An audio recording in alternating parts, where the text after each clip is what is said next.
Kalau dibilang Indonesia tertinggal sedikit benar, tapi kalau 30 tahun ini terlalu berlebihan.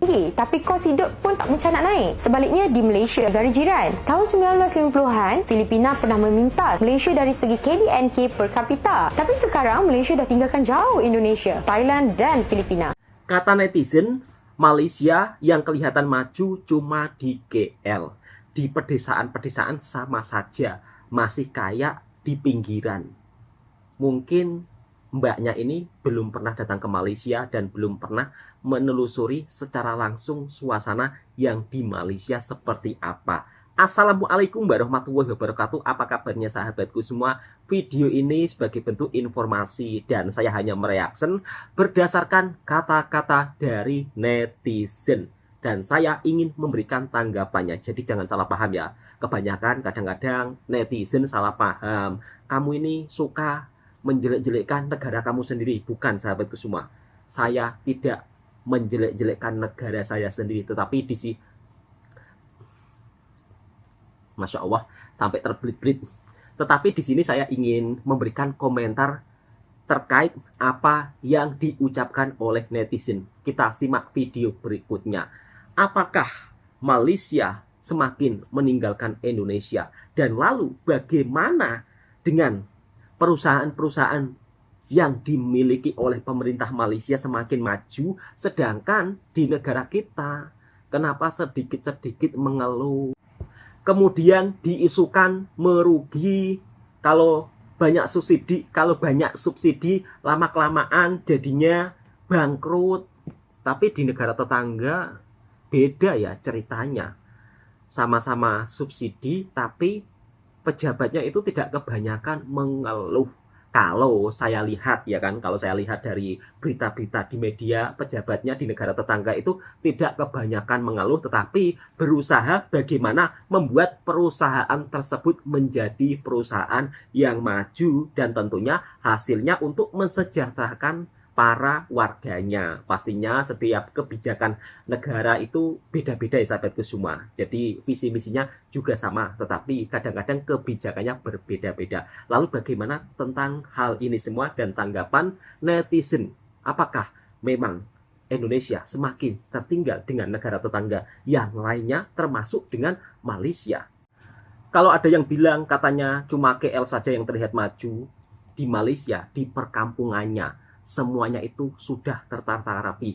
Pembangunannya juga luar biasa. Jalanannya itu semuanya mulus dan tidak ada yang berlubang. Kemudian setiap desa fasilitasnya itu luar biasa. Wow, memang sangat keren sih. Dan inilah jika pajak dari rakyat digunakan untuk rakyat. Hasilnya memang sangat luar biasa. Kalau dibilang Indonesia tertinggal sedikit benar, tapi kalau 30 tahun ini terlalu berlebihan. Kenapa? Karena cuma satu hal yang bikin Indonesia tuh beda dari Malaysia sama Singapura, infrastrukturnya. Udah itu aja. Kalau kualitas kepintaran, terus perekonomian, wah itu sih nggak kalah ya. GDP terbesar di ASEAN nomor 1 tuh sekarang Indonesia. Dan yang perlu Anda tahu, nih Pak Ci atau Mak Ci, saya nggak tahu ya, ngurus negara sebesar Indonesia itu tuh nggak semudah ngurus negara sebesar kabupaten seperti Malaysia. Apalagi pemerintah Indonesia yang dari dulu-dulunya itu juga banyak masalah. Dan udah terlalu ribet lah masalah, jadi pelan-pelan sekarang mulai diatur lagi. Tapi lihat dari kinerja gimana negara kami yang katanya tertinggal dari negara Anda itu mengejar ketinggalan di bidang ekonomi yang dalam hanya waktu 5-4 tahun. Semua harus bayar PPN 12% nih sebentar lagi. Sekarang aja udah berat banget gak sih? Tangga sebelah aja nih, Malaysia, itu sales and service tax-nya hanya 8%. Dan pendapatan mereka rata-rata 8 juta per bulan. Di samping itu banyak banget yang disubsidi. Kalau Singapura, GST-nya 9%. Tapi pendapatan rata-ratanya tuh 6.000 Singapura dolar atau 90 juta rupiah. Jadi walaupun hal-hal itu mahal di Singapura, yang mereka mampu bayarnya. Thailand deh yang lumayan deket nih, angka pendapatannya. Rata-rata di sana 6 juta rupiah Tapi ya, tax yang mereka harus bayar hanya 7%, dan lagi-lagi banyak fasilitas untuk warga yang membutuhkan. Jadi, kalau Indonesia punya rata-rata pendapatan 4,8 juta per bulan dan harus membayar tax 12% dengan layanan publik yang sangat terbatas, apa yang akan terjadi? Aku bahas lebih lengkapnya di YouTube channel aku, Nasjes, jangan lupa ditonton. Bayar listrik kita tepat waktu, Betul. tapi PLN kok utang 500 triliun. Bayar BBM kita cash. Pertamina terlilit utang ratusan triliun. Beli gas kita cash. PGN-nya bangkrut lalu dijual ke Singapura. Naik kereta kita bayar cash. PT KAI terlilit utang. Langganan air PDAM tepat waktu, PDAM-nya bangkrut. Beli pupuk cash, Pusri bangkrut. Beli semen cash, PT Semen Indonesia bangkrut. Beli beras cash, petani tetap miskin. Beli ikan cash, nelayan tetap miskin. Bayar asuransi tepat waktu, asuransi Bumi Putra dan Jiwasrayanya bangkrut. Bayar tiket Garuda mahal, Garudanya mau bangkrut. Bayar pajak rajin, APBN-nya jebol. Kok bisa ya? Kok bisa? Aneh ya, PLN, Pertamina laporan keuangannya rugi. Padahal kita bayar listrik nggak pernah ngutang. Beli BBM juga nggak pernah ngutang. Semua dibayar kontan. Betul. Pajak semakin hari semakin tinggi. Harga kebutuhan bahan pokok juga tinggi. Biaya kuliah untuk anak-anak juga semakin tinggi. Dan yang terakhir bikin heboh adalah 54 triliun uang negara dibawa kabur sama koruptor Apeng ke negara tetangga. Dan lagi-lagi semua masalah besar di bangsa ini, buzzer RP bungkam, diam. Yang mereka ributin apa? Kasus ACT. Yang mereka goreng apa? Remeh-temeh urusan partai orang. Yang mereka goreng adalah cara akad nikahnya anak orang. Mantap, selamat ya buzzer RP yang cuma bisa diam dan bungkam ketika ada korupsi, ketika ada Apeng yang bawa kabur duit negara sampai 54 triliun. Luar biasa, kalian sudah menjalankan SOP dengan baik. Bungkamlah dan alihkan kejadian besar itu, ya. Semangat buzzer RP. Oh, ada pencapaian lagi nih. Rekor baru, Indonesia diturunkan oleh Bank Dunia sebagai negara menengah ke bawah. Upah minimum masuk 3 terendah di ASEAN dan 6 terendah di dunia. Waduh. Lalu bagaimana ya dengan statement ini? Gerbangnya sudah kelihatan. RI siap jadi negara maju. Kelihatan dari mana gitu? Kelihatan dari mana? Belum lagi ini. Ya kita sih berharapnya yang terbaik ya buat negara kita. Tapi ngeliat kondisinya yang carut marut kayak sekarang ini, aku jadi makin pesimis ya. Kalau Indonesia emas itu akan terwujud di 2045. Apakah akan terwujud? Apakah akan terwujud? Hah? Kalau negara tetangga kita yang mungkin ukurannya tidak begitu besar dijadikan alasan ya untuk tidak maju, saya rasa ini salah besar kok, salah besar. Sedikit-sedikit netizen berkata, Malaysia kan kecil, tidak begitu besar, ya pantas saja kalau mereka lebih unggul, lebih maju. Masa hanya selalu mencari alasan Indonesia negara besar? Tidak begitu juga, Mbak. Tidak begitu juga. Kalau saya tidak setuju. Di sini saya ingin memberikan tanggapan dan komentar saya. Indonesia negara besar, pejabatnya juga banyak, pemimpin daerahnya juga banyak. Harusnya para pejabat, para pemimpin inilah yang mengelola daerahnya masing-masing supaya menjadi negara yang maju. Jadi setiap daerah sudah diberikan pejabat yang banyak. Jadi tidak ada kata alasan, oh negara tetangga lebih kecil, mudah untuk mengurusnya. Di Indonesia negara besar, pejabatnya juga banyak. Kalau alasan ini dijadikan terus-menerus, sampai kapan kita akan maju ke hadapan? Mudah-mudahan paham juga ya apa yang saya ucapkan untuk para netizen. Jadi jangan sekali-kali kita mencari alasan, oh Indonesia negara yang besar luas, tidak bisa disamakan dengan negara tetangga. Kalau tidak mau mau dibandingkan dengan negara tetangga, Cina kurang apa? Dulu Cina negaranya itu amburadul ya, lebih teruk. Tetapi sekarang lihat kemajuannya begitu sangat luar biasa. Tetapi negara kita makin ke sana makin ke sini, apa? Ujung-ujungnya kita juara korupsi. Dan hukumannya juga begitu sangat ringan.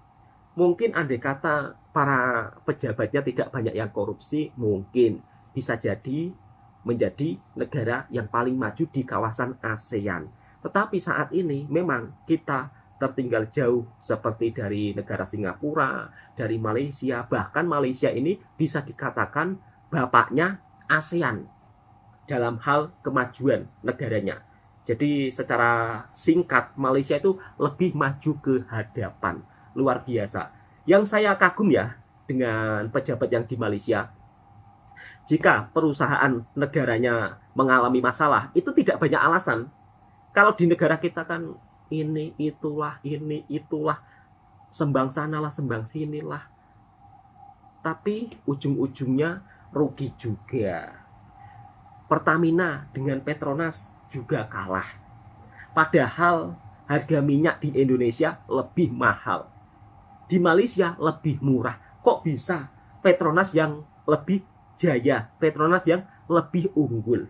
Oke, kita langsung simak video selanjutnya. Bagaimana Petronas bisa lebih unggul dan mendapatkan brand yang terbaik, brand minyak gas terbaik di dunia. Luar biasa. Dan lalu bagaimana perkembangan negara Malaysia yang semakin maju ke hadapan? Sekali lagi, video ini sebagai bentuk informasi untuk sahabatku semua. Jadi harap-harap jangan salah paham ya. Tentang kemajuannya negara tetangga kita, patut kita jadikan contoh supaya kita bisa maju ke hadapan bersama-sama. Dan majunya sebuah negara ini bukan hanya bergantung kepada pemerintahannya saja, tetapi masyarakatnya juga harus berpikir pintar. Kira-kira seperti itu sahabatku semua. Oke, kita reaction dan kita simak videonya bersama-sama. Malaysia ini dikira kaya ke tak sebenarnya? Jom tengok fakta. Malaysia dikira kaya atau tidak? Jom kita tengok fakta seperti apa kemajuan negara tetangga. Malaysia dikira antara ekonomi paling kaya ke Asia Tenggara kalau tengok KDNK per kapita. Wow. Tapi siapa yang cakap macam ni? Memandai-mandai je. Tengok sendiri. Data dari Bank Dunia menunjukkan KDNK per kapita Malaysia tahun 2023 ialah $11.648. Bahkan yang lagi power, kalau guna kiraan KDNK PPP, kuasa beli Malaysia ada $37,247, jauh meninggalkan negara lain kecuali Brunei dan Singapura. Tapi betul ke Malaysia ni kaya? Ada orang kata Malaysia ni banyak korupsi, hutang tinggi, pengurusan kerajaan ke laut. Tapi data ini menunjukkan sebaliknya. Malaysia sebenarnya antara performa terbaik di rantau ini, malah semakin mampu melawan pencapaian negara Asia lain. Selalu kan orang banding Malaysia dengan negara macam Jepun, Korea Selatan dan Taiwan. Memang Malaysia tak sekaya seperti negara ini lagi. Cuma jangan skeptikal sangat. Kalau tengok KDNK PPP, jurang Malaysia dengan Jepun mungkin rapat dari tahun 2010 sampai 2023. Pertumbuhan Malaysia lagi padu dari Jepun kecuali tahun 2020 ke 2021. Kenapa guna PPP? Sebab kos hidup dikira sekali. Misalnya negara Jepun memang gajinya lebih tinggi, tapi kos hidup pun tak macam nak naik. Sebaliknya di Malaysia, walaupun gaji tak setinggi Jepun, barang lebih murah. Jadi duit yang Malaysia ada boleh dapat lebih banyak barang. Hakikatnya ekonomi tak semestinya pasal angka besar je. Yang penting macam mana rakyat rasa duit mereka cukup ke tak. Sebab di Malaysia, kos kesihatan, pendidikan dan perumahan lebih mampu milik berbanding negara maju. Jadi, golongan sederhana di sini masih boleh hidup selesa. Dulu Malaysia tak jauh beza pun dengan negara jiran. Tahun 1950-an, Filipina pernah meminta Malaysia dari segi KDNK per kapita. Tapi sekarang Malaysia dah tinggalkan jauh Indonesia, Thailand dan Filipina. Tanpa sedar, Malaysia sebenarnya dah jadi abang besar di Asia Tenggara. Cuma itulah, disebabkan Malaysia selalu kena dilabel sebagai negara rasuah, lagi-lagi lepas skandal 1MDB. Namun sebelum tu, tengok data sekali lagi. Indeks persepsi korupsi 2023 bagi Malaysia skor 50/100, lagi baik dari Thailand iaitu sebanyak 35 dan China 42. Walaupun masih tak hebat, tapi masih dikategorikan sederhana bersih. Dari sudut hutang Malaysia pada Bank Dunia IMF iaitu tahun 2024 ialah 68.38% daripada KDNK. Nampak macam banyak, tapi kalau banding dengan Thailand dan Filipina, sebenarnya lebih kurang dengan negara ni. Malah China dan India lagi tinggi hutang daripada Malaysia tau. Bukan itu saja, inflasi pun stabil. Barang tak terlampau mahal, kebanyakannya dalam julat 2/3% dari tahun 2000 sampai 2023. Pencapaian ini dikira cantik untuk sebuah ekonomi yang sihat. Apapun, Malaysia mungkin belum capai tahap negara Asia seperti Jepun atau Korea. Tapi di Asia Tenggara, pencapaian Malaysia dah dikira hebat pada ketika ini. Hakikatnya, Malaysia sedang mendaki, bukan jatuh. Malah, Malaysia berpotensi besar untuk jadi lebih maju, cuma perlukan usaha konsisten, pengurusan yang telus dan rakyat yang terus support pembangunan negara. Setakat ini, kita dah jauh melangkah. Cuma tinggal teruskan momentum ni dan tak mustahil satu hari nanti kita boleh berdiri sama tinggi dengan Asia Tigers. Dan ternyata, sahabat-sahabatku semua, kita bisa melihat sendiri ya, perkembangan negara tetangga kita yaitu Malaysia semakin maju ke hadapan. Bahkan meninggalkan jauh dari Indonesia. Wow, keren dan luar biasa. Bahkan perkembangan Jepun pun lebih maju Malaysia. Maka tak heran kalau Malaysia suatu saat nanti bisa sejajar sebanding dengan negara Asia lainnya yang power, yang katanya lebih maju. Ini sesuatu hal yang sangat-sangat luar biasa ya. Pencapaian negara tetangga kita yang dimana sampai saat ini prestasinya unggul di ASEAN. Harusnya Indonesia juga bisa ya. Kemudian korupsinya juga tidak begitu sangat banyak. Ya memang setiap negara itu pasti ada yang korupsi lah, tetapi tidak seperti di negara Konoha ya. Ini bukan di Indonesia. Kalau di Konoha itu mungkin saat ini juara dalam hal korupsi. Mungkin kalau di Indonesia mah orang korupsi dihukum berat. Makanya di Indonesia sekarang ya orang takut melakukan korupsi. Beda dengan di Konoha. Dan lalu bagaimana perkembangan perusahaan negara minyak Malaysia, Petronas? Kalau di Indonesia disebut badan usaha milik negara ya. Perkembangan Petronas di mata dunia. Brand yang mendunia. Brand minyak gas yang mendunia yang begitu sangat luar biasa. Kira-kira seperti apa? Dan kenapa Pertamina harus mengakui keunggulan Petronas dan harus kalah? Lagi-lagi perusahaannya pun kalah dan lebih maju Petronas Malaysia. Kita simak dan reaction bersama-sama. Peranan Petronas memang besar lah. Mereka adalah lubuk tunai kerajaan. Kerana Petronas ni adalah yang membekalkan. Tahun-tahun yang teruk Petronas pernah membekalkan 30 bilion kepada kerajaan. Tahun-tahun yang tak begitu okey 26 bilion. Tahun-tahun yang okey sampai 50 bilion. Itu rekod Petronas. Petronas adalah satu jenama. Sebab itu tuan-tuan kena lihat dah. Kenapa Petronas disenaraikan pada tahun 2022 sebagai jenama paling berpengaruh, yang ke-13 paling berpengaruh. Dia bukanlah jenama tentang pergi kedai pakai minyak Petronas. Dia adalah jenama kerana kedudukan Petronas sebagai tunjang ekonomi pada sebuah negara berbanding Coca-Cola. Kerana dia jenama yang diminum ramai, dia jenama yang ramai orang minum, dan dia jenama yang Ronaldo tak nak minum. Coca-Cola berada nombor 1 saya rasa. Tak silap. Tapi Petronas nombor 13. Kenapa jenama Petronas berada nombor 13 sedangkan Petronas ni Malaysia base? Kerana kedudukan Petronas dihormati oleh masyarakat dunia, kerana keupayaan perniagaan dia menampung ekonomi sebuah negara. Asal tu Petronas berada dalam nombor 13 jenama dunia. Walaupun dalam senarai 500 syarikat besar dunia. Petronas ni dalam senarai 500 syarikat dunia. Dipanggil The Big 500. Tapi dari segi jenama.